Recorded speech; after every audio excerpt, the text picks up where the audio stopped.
एका गरीब मुलाची जेवणाची हातगाडी एका सरपंचाने तोडून टाकली, पण नशिबाने त्याला दिली एक रहस्यमय गुफा.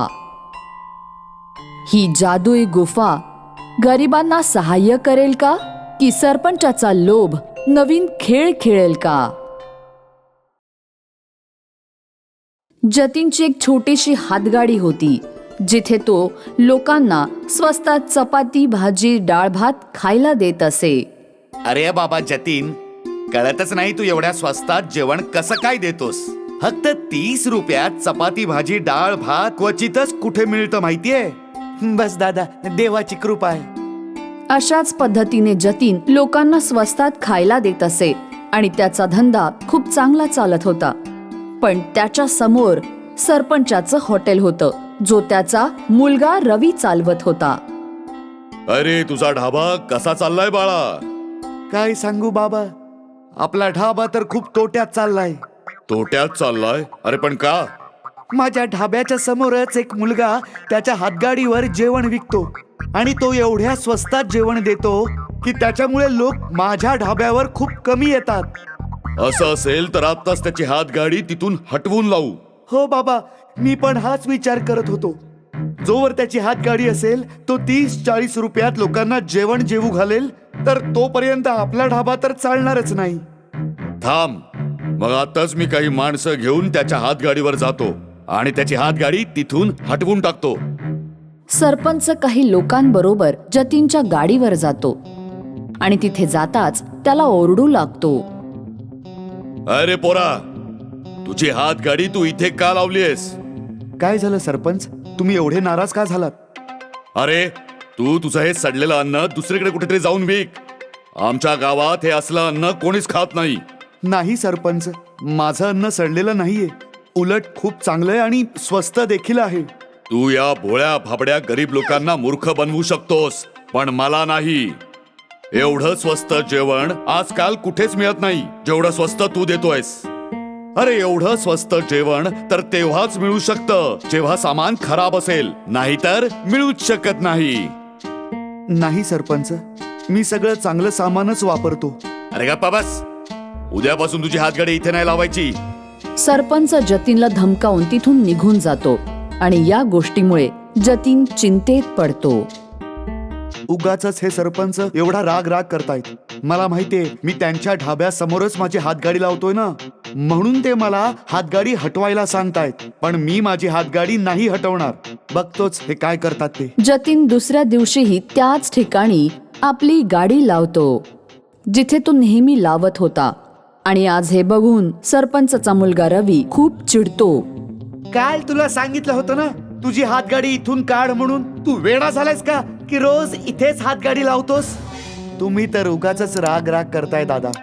ते सगळं जाऊ दे, तू आधी मला सांग की तुझी हातगाडी इथून हटवणारच की नाही? नाही दादा, मी इथून माझी हातगाडी नाही हटवणार.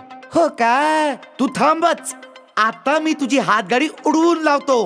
सरपंचाचा मुलगा तिथून निघून जातो. जतीनला असं वाटतं की आता काही होणार नाही.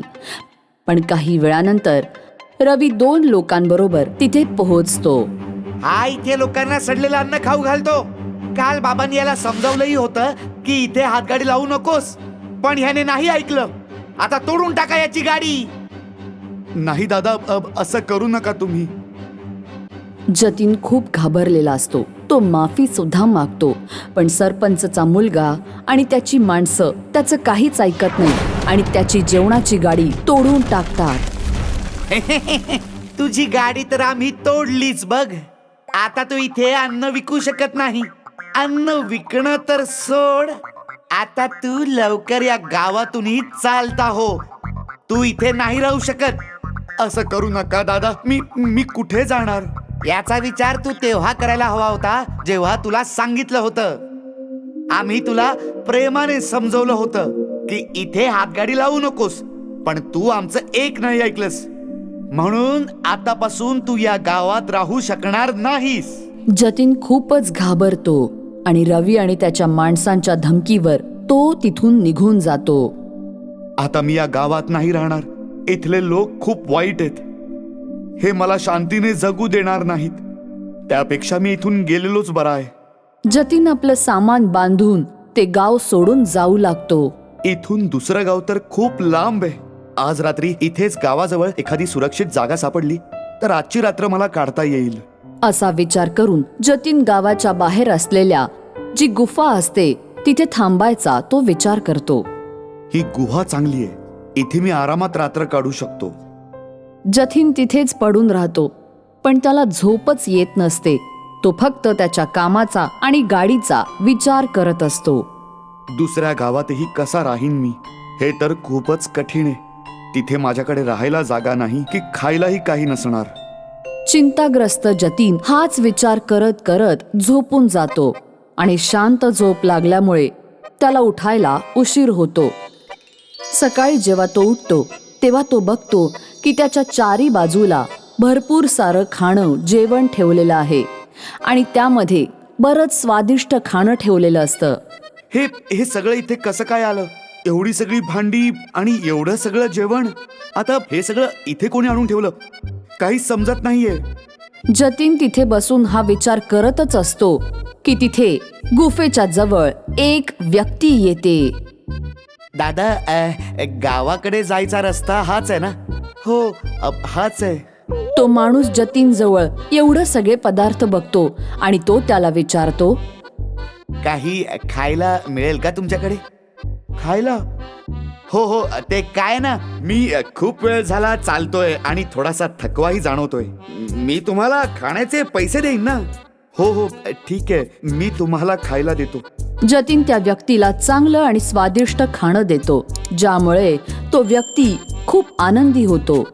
वा, जेवण तर खूप चांगलं बनवता तुम्ही. खूपच स्वादिष्ट. बस बनवतो मी दादा. तो माणूस जेवण जेवून जतीनला पैशाबद्दल विचारतो आणि जतीन विचारातच पडतो. हे जेवण कळत नाहीये कुणाचं आहे आणि समजतच नाहीये की मी याचे पैसे घ्यायला हवेत की नाही.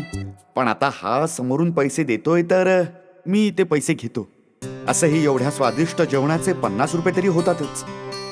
आणि तो माणूस जतीनला पैसे देतो आणि तिथून निघून जातो. त्याच्या निघून गेल्यानंतर जतीन विचार करत राहतो.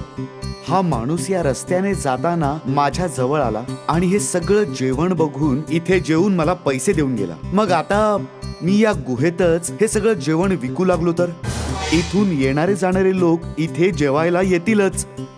आणि तसंही दुसऱ्या गावात जाऊन मला राहायला जागा नाही मिळाली तर मग अडचणच होईल ना माझ्यासाठी. अशा विचारानेच जतीन गुफेतच राहायला सुरुवात करतो आणि तिथेच सगळं खाणं विकायलाही लागतो. आता तिथून जाणारे सगळेच वाटसरू त्या गुफेमध्ये येऊन स्वादिष्ट जेवण जेवू लागतात. खूपच अनोखा ढाबा आहे तुझा, गुहेतला ढाबा. आता काय सांगू दादा, आधी असं नव्हतं. आधी मी एका हातगाडीवर जेवण विकायचो, पण तिथे गावातल्या सरपंचांनी मला तिथून पळवून लावलं. मग मी या गुहेतच माझा ढाबा उघडला. खूपच चांगलंय. इथून येणाऱ्या जाणाऱ्या लोकांसाठी तर हे खूप सोयीचं ठिकाण आहे आणि खूप स्वस्त आणि चांगलं खाणं त्यांना खायला मिळेल. म्हणूनच मी गावात जाऊन तुझ्या या खास ढाब्याची माहिती गावकऱ्यांना देईन. अशा प्रकारे जेवण विकून विकून जतीनकडे चांगले पैसे येतात आणि नंतर रात्र होते. आणि रात्र होताच सगळं जेवण आणि सगळी भांडी तिथून गायब होऊन जातात, जे बघून जतीन प्रचंड हैराण होतो. हे सगळं काय चाललंय? सकाळी उठून बघतो तर इथे खूप सारं जेवण तयार होतं आणि आता बघतोय तर इथे काहीच नाहीये. ही जादुई गुहा आहे की काय? बस पुन्हा जतीन त्या गुफेमध्ये झोपून जातो आणि सकाळी जेव्हा तो उठतो तेव्हा तो बघतो की पुन्हा भरपूर सारी भांडी आणि जेवण आहे. आता तर मला पूर्णपणे विश्वास बसलाय की ही गुहा जादुई आहे. इथे सकाळचं जेवण येतं आणि रात्री जेवण आणि भांडी गायब होतात. आता या जादुई गुहेतच मी माझा ढाबा सुरू करणार आणि लोकांना अगदी स्वस्तात जेवायला देईन. ती गुफा गावाच्या थोडी बाहेर होती आणि आता त्याच्यात जतीन स्वस्त आणि चांगलं जेवण देत होता. त्यामुळे तिकडे जास्त करून गरीब लोक त्याच्याकडे जेवायला येत होती. अरे दादा, तू इथे ढाबा उघडलायस काय? आम्ही सगळे विचार करत होतो की तू परत येऊन तुझी हातगाडी सुरू करशील. नाही दादा, आता मी तिथे हातगाडी नाही लावणार. ते सरपंच मला तिथे हातगाडी नाही लावू देत. हो दादा, तू अगदी बरोबर बोलतोयस. तो सरपंच खूपच वाईट माणूस आहे. जेव्हापासून तुझी हातगाडी तिथून गेलीये, आम्हा गरिबांचे तर जेवणाचे खरंच वांदे झालेत. तो खूप महाग जेवण विकतो आणि त्यात चव सुद्धा नसते. अहो, मग काळजी का करताय तुम्ही? या बसा, तुम्ही इथे जेवा. आता बरीच लोक जतीनच्या गुफेतल्या ढाब्यावर खाण्यासाठी बरीच लोक येऊ लागतात. काही दिवसातच जतीनचा गुफेतला ढाबा चांगला चालू लागतो आणि हे ऐकून सरपंच आणि त्याचा मुलगा रवी परत जतीनला मारण्यासाठी त्याच्याकडे येतात. आणि त्यावेळी त्याच्या गुफेतल्या ढाब्यावर 8-10 गरीब लोक खाणं खात असतात. अरे जतीन, मी तुला सांगितलं होतं ना हे गाव सोडून निघून जा म्हणून. अहो पण सरपंच, आता तर मी गावात सुद्धा नाहीये. मी तर गावच्या वेशीबाहेर जो रस्ता आहे तिथे माझा हा ढाबा उघडला. जास्त हुशारी दाखवतोस तू. त्या दिवशी तर मी तुला सोडून दिलं होतं, पण आज मी तुला नाही सोडणार. आज मी तुझी हाडं खिळखिळी करून ठेवेन. सरपंच आणि रवी जतीनला मारायला ढाब्यावर जातात आणि तिथे बसलेले सगळे गरीब लोक हे बघून खूप रागावलेले असतात. तुम्ही जतीनला इथून नाही पळवून लावू शकत. त्याला जिथे हवं असेल तिथे तो जेवण विकू शकतो आणि राहू सुद्धा शकतो. हो, तो तुमच्यापेक्षा चांगलं जेवण विकतो, त्यामुळे आम्हा सगळ्यांना मदत होते. याच्या सोबत तुम्हाला पण मी सरळ करतो, थांबा. इतका ऐकताच सगळे लोक सरपंच आणि रवी यांना मारायला सुरुवात करतात. सोडा मला. तुम्हाला कळतंय का तुम्ही काय करताय ते? सोडा मला. पण ह्यावेळी कोणीही सरपंचाचं ऐकत नाही आणि सगळे लोक सरपंच आणि रवीला मारू लागतात. आणि मग नंतर सरपंच माफी मागू लागतो. अरे बाबांनो, मला माफ करा. मी याला इथून अजिबात पळवून नाही लावणार. अरे इथेच काय, मी तर म्हणतोय की जिथे हा गाडी लावायचा तिथे त्याने परत लावावी. आता लोक सरपंचाला सोडून देतात आणि त्याला समजवतात. तुमच्यामुळेच आम्हा सगळ्यांना खूप त्रास होतो. नाहीतर आधी आम्ही गावात जतीनच्या गाडीवरच तर जेवत होतो ना. पण आता आम्हाला इथे जेवायला यावं लागतं, कळलं? सरपंच, आता जर यापुढे तुम्ही कधीही कोणावरही अशी दादागिरी दाखवली तर समजून जा, हे गरीब लोक तुमचे काय हाल करतील ते. नाही, मला तुमच्या लोकांशी काहीच घेणं देणं नाहीये. सरपंच आणि त्याचा मुलगा तिथून निघून जातात आणि मग लगेचच जतीनच्या गुफेच्या ढाब्यावर गर्दी होऊ लागते. आणि यानंतरच जतीनचा गुफेतील ढाबा प्रसिद्ध होतो.